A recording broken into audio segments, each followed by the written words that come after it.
Fitness Pro community, wow. Fitness Pro Mentor community, welcome to the show. That was a great start. Mouth not working. Welcome. Today, Glenn and I are really excited because we're going to talk. That was a bad start, wasn't it? It was terrible. That was That's the worst okay. start in years. Anyway, everybody gets one. Today, we're talking about something very important. If you're a personal trainer and you want to scale your business, want to hit your first 10K a month, or you're a gym owner and you want to go to the next level, Fitness Pro Mentors podcast is for you. And today, we're going to talk about something that we all experience probably at one time in our career or another, and it is a slow schedule. Slow schedules are not fun. Glenn, are slow schedules fun? Slow schedules, for most people, are not fun.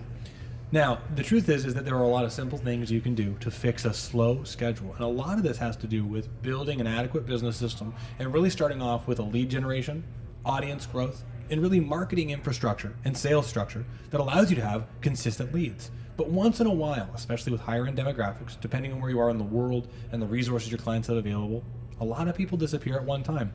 And that just happens. So today we're going to spend the time smashing that in the face to make sure if you are stuck in a lull, you like that? Smashing in the face. If you are stuck in a lull, you feel like your schedule's slower than you want it to be, you feel like it should be busier and you're confused why it's not, or you're just not feeling good about where your schedule is right now and it's bringing you down, today's podcast is for you. Glenn, where do you think we should get started? Let's swing it over to you and let's talk about the overall marketing system first. Let's make sure we got the brass tacks and nuts and bolts dialed in, because that's the premise of this whole program. That's the premise of this whole thing. So if we're going to make sure that you don't have a slow schedule, let's forget about what season your schedule is in now. You need to make sure there are two things at play. One, that you are consistent. Consistency is always a key factor, and I just need to make sure that you have to understand that you got to do these behaviors every day, every week. Sometimes it's boring, sometimes it's exciting, but you got to put the time in. Two, in our FIST formula, which is our proprietary business marketing system, there are 6 categories of things that we recommend you do at all times. We want to make sure that you're using your current client base to acquire new leads and new connections, much like Glenn did just today. We're also going to look for areas where we can attract new leads. How do we grow our audience and send messaging to people that don't know us, so people that don't know us are interested in coming in? That's 2. 3, we want to use expert status. How do we make sure we make strategic connections time and time again that helps our audience grow, our lead generation systems be more fruitful, and make sure that our sales are being helped just by the connections that we have? How do we make sure also that we are working on skills, patterns, and behaviors that are going to serve our business in the future? And so if you're slow right now, what could you learn today that'll serve you extremely well in the future? We also need to make sure that we're thinking long-term with that idea. Now, I also want to make sure that from a passive perspective, how are you making sure that your environment is attracting the right leads? If you're in the wrong place, that's a super whole other conversation, so message us. And then lastly, what is automated in your system? What do you have that's working for you when you are not? This could be a social media, this could be an email chain, this could be a website that is drawing leads for you without you working hard. If you have those 6 items, right, you have something you're working towards to bring you more money in the future. You have an automated infrastructure that's pulling leads for you. You have a passive environment that's bringing people to you. You have expert status from someone that is a collaborator that wants to help you. You have leads of people that you don't know, and you have people that you do know that are helping you get more leads. You are already off to a great start. I think that redeems my terrible start this morning. But those 6 items are critical, and this is where we're going to think about these 6 items as we fix your slow schedule. Where do we go from here, Glenn? I will say this real quick before where we go next, and that is this. If you don't have a system, you need to start building one. I think Brandon made that quite clear. And if you think you don't have a system, guess what you do? Using the hope and pray method, and that's only going to get you so far. That's the only caveat I wanted to put out there. The next place I'd like to take this and move in another direction is really just going to touch upon this real quick before we get into the next part. It's just squaring off your identity and your role. There's a great body of research called transactional analysis, which looks at how different humans communicate with each other. Goes into some really interesting science. It's a wonderful book. Highly recommend it. TA Today is the name of the book. It's a very easy read, actually. It's written for the lay person. But one of the things that crops up is this idea about that there's identity and role. And identity is who you are, your beliefs, your values, all that kind of stuff. And the role is the different hats that you wear in a day. For example, right now, I'm a podcaster for Fitness Pro Mentors, then I'm going to be a personal trainer for my clients, and I'll go home and be a husband for my wife and a dog owner for my pet Luna, my little pupper. how I act in these roles is different. I'm not going to speak to my clients how I speak to my wife, or how I speak to my dog, like how I'll speak to you on this podcast. I'm not looking at you being like, oh, who's a good little podcast watcher? Yes, you are. I don't do that stuff. And here's the point I'm trying to make, is that you might not feel great sometimes. And that's okay, because a slow schedule might make you feel a little icky or down, and that's okay. But you can't let that interfere with the quality of your personal training sessions and the quality of your marketing, the quality of your sales calls, and all the other things that you have to do within your business in order to grow it and move it forward. If you do, it will be readily apparent. Your value will go down in your sessions. You'll end up losing people. We don't want that. If you square off your identity and your role and you act and do what you need to do in that position as personal trainer marketer, your business will grow. Have a system, square yourself up, get in a good mindset, start your marketing, start your sales, you're gonna be off to the races. That's one of the biggest things I think you can do in order to start turning this ship around. I love it. I gotta be honest, I only have one more thing, but I think it's a big one. And I'm gonna let Glenn run through a couple items. Perfect. There's something I was talking about with Glenn, and this is from Tom Purvis. I learned this from him, so this is not a brand exclusive. But when you think about what a personal trainer does, there are two things you do really, really well. One is you provide an experience, and everything, marketing, messaging, how you dress, how you act, all of that creates part of that experience. And then the second part is your results. And what I would ask you to do is, if you're experiencing a slow season, take once a week and check in with yourself and try to see, do you believe there's any part of your experience that you could improve that would help your target demographic feel good about their investment with you? If you don't think there is there anything about the results that you provide that you could use some mentorship on to really make a big change? How do you make sure that the exercises are getting the results you want? How do you have someone have such an incredible experience they talk about you in the future? How do you make sure that your actual exercise delivery is so good that people talk about you? And truthfully, this is where most people have just referral businesses. Sometimes their experience and their results are both so good that their clients tell their friends and family about Brandon and Glenn, the personal trainers, and then that's where their businesses grow. If we were striving to have just a referral-based business just from good experiences, how would you make sure that every client, here's a mentality, how do you make sure you approach every session that every client leaves wanting to refer you a client because you did such a great job? And that's it. Results and experience. Something I really appreciate about that, Brandon, that you brought up is this weekly check-in. And I think really that can be maybe even the crux of this conversation, because you don't know what you don't know. And if you're not taking the time to sit down and brainstorm with yourself or review how you're doing in the health of your business, which is one of the reasons why we talk about like checking weekly KPIs, or your key performance indicators, to know the health of your business, and reviewing your sales calls, or reviewing how your sessions went. If you're not doing that kind of thing, you're not gonna be able to identify the greatest opportunity that you have in order to move and grow forward. So I really love that. I've made a couple notes here because this may have come up earlier, I can't remember or not, but I have a slightly slower schedule right now. I have 5 hours in BC, 2 hours are in Spain, 2 hours are in Portugal. Another one is actually also in Portugal, which is interesting, but it's a bit of a slower season. And I've been doing a little bit of self-evaluation on myself. I'm chatting Brandon about a couple other people, and there's a couple of the things that came up for me inside that conversation when I did my check-ins with Brandon and myself that came up. And I don't want to belabor anything that Brandon has already said, so I will try to be as concise as I can here. But I really like that concept of the wow moments.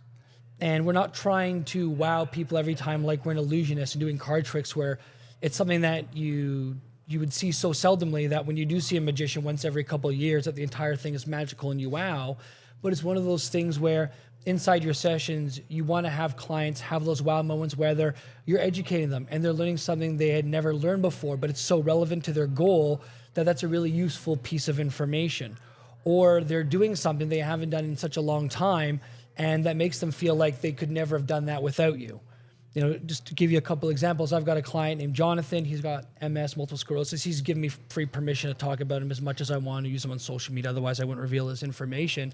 But this guy had a back surgery 4 years ago, and his back hadn't been the same since. And he has MS, which means that he's got an upper motor neuron lesion, which slowly eats away at his nervous system's ability to contract and use its muscles, and comes with a host of other problems, as you can imagine.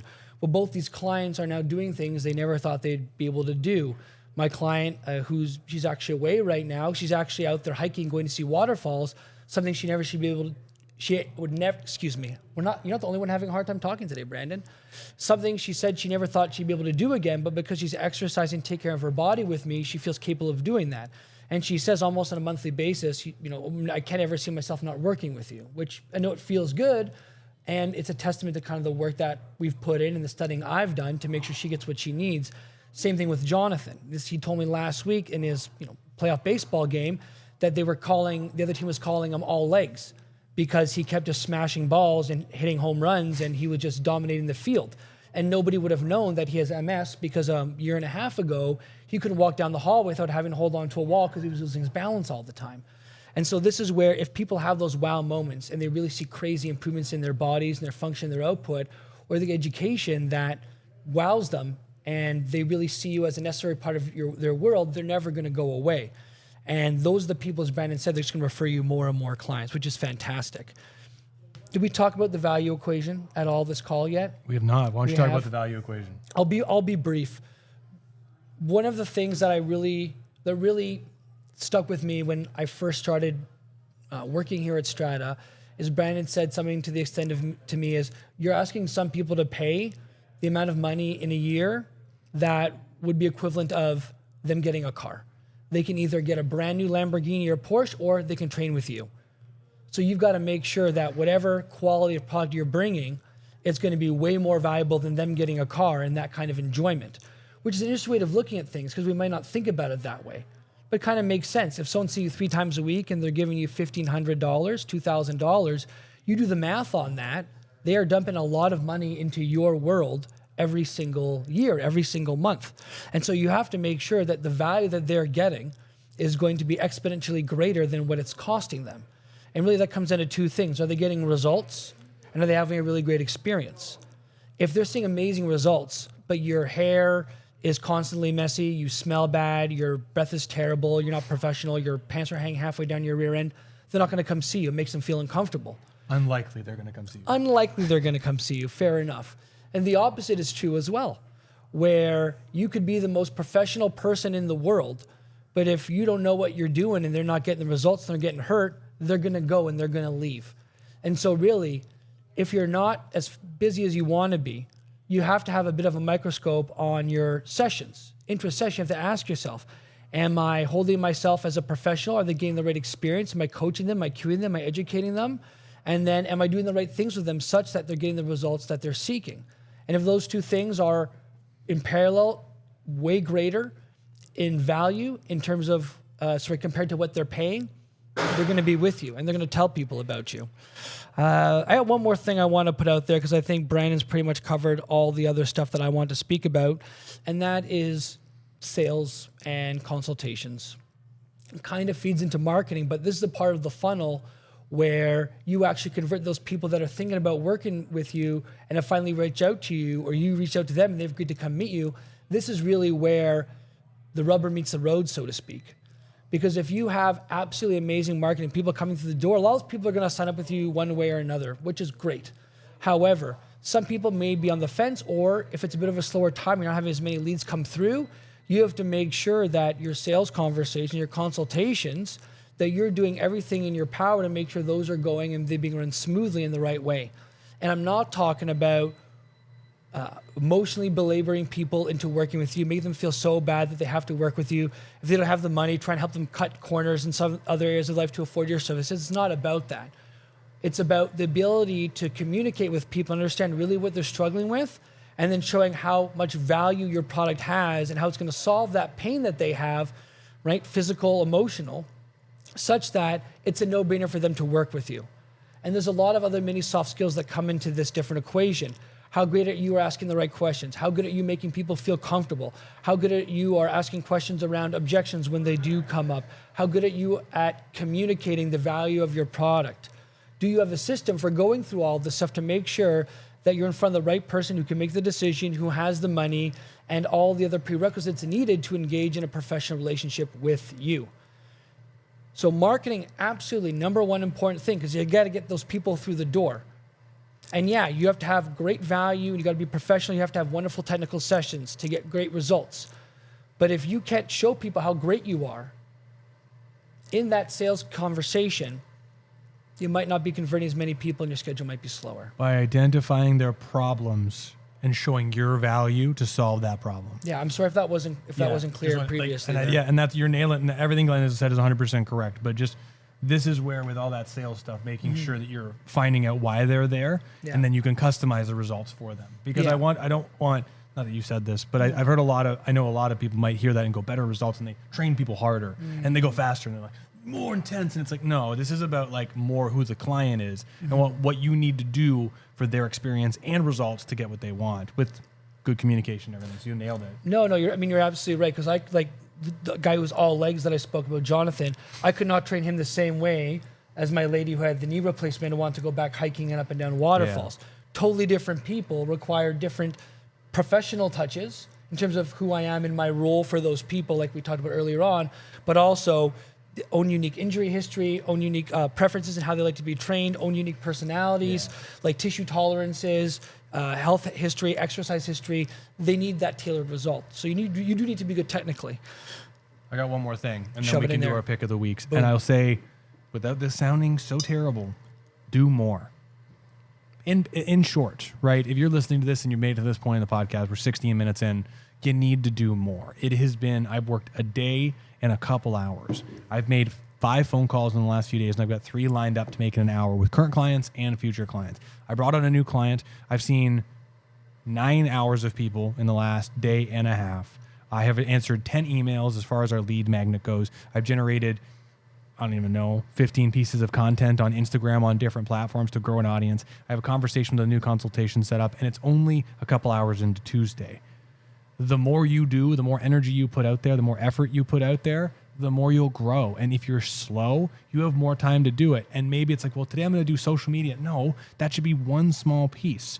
Why don't you take the time today to learn how to make your social media delivery a little faster so you can do more of that, so then you can do the bigger dividend returning things, more presentations, more communications, better websites, better SEO, all of that. The more you do, the more you'll grow. And so all of this that Glenn said and I brought up are all great points, but you just got to do more and stay consistent. Because if you're having a slow schedule and you're like, I don't feel good about this, that's fine.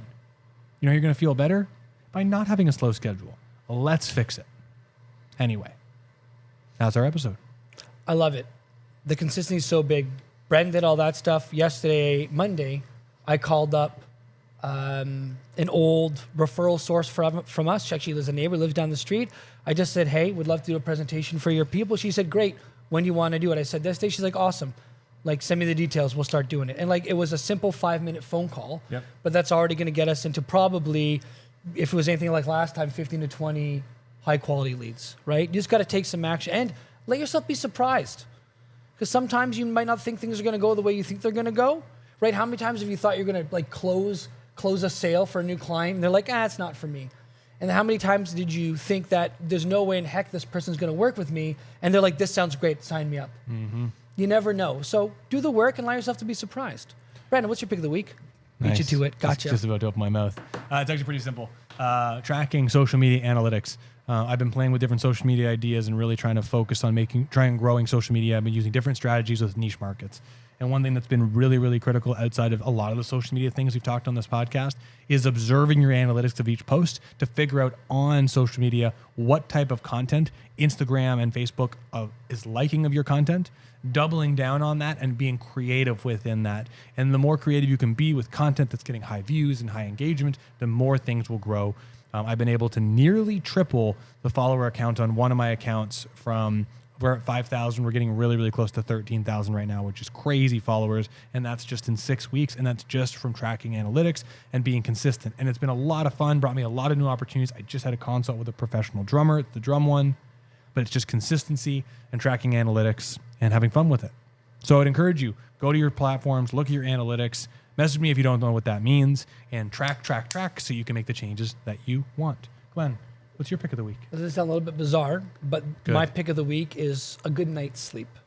And so Brandon and I actually, Brandon and I had the opportunity to go watch Andrew Huberman live in Toronto, just one of 2 live events he was doing this year, and shared a whole bunch of wonderful information. One of the things that he said that really stuck out with me, probably the thing that stuck out to me the most over the entire evening, was that he said, and I'm going to paraphrase a little bit, but it's close to verbatim. You can be as stressed out as you want during your day, but as long as you can get to sleep at nighttime and get a full night's sleep and wake up well rested the next day, it's not going to have any deleterious effects on your health. He said it actually could even be beneficial. And he said because when you're stressed out and you learn to manage that stress, you actually increase your stress threshold. And the caveat is you have to be able to get to sleep at night, because a lot of people are stressed out during the day. And then how many times has your wife woke you up in the middle of the night and been like, this thing we got to do, Brandon, or she can't sleep because this thing's happening, right? And like, I don't know what to do, right? That type of stress isn't good.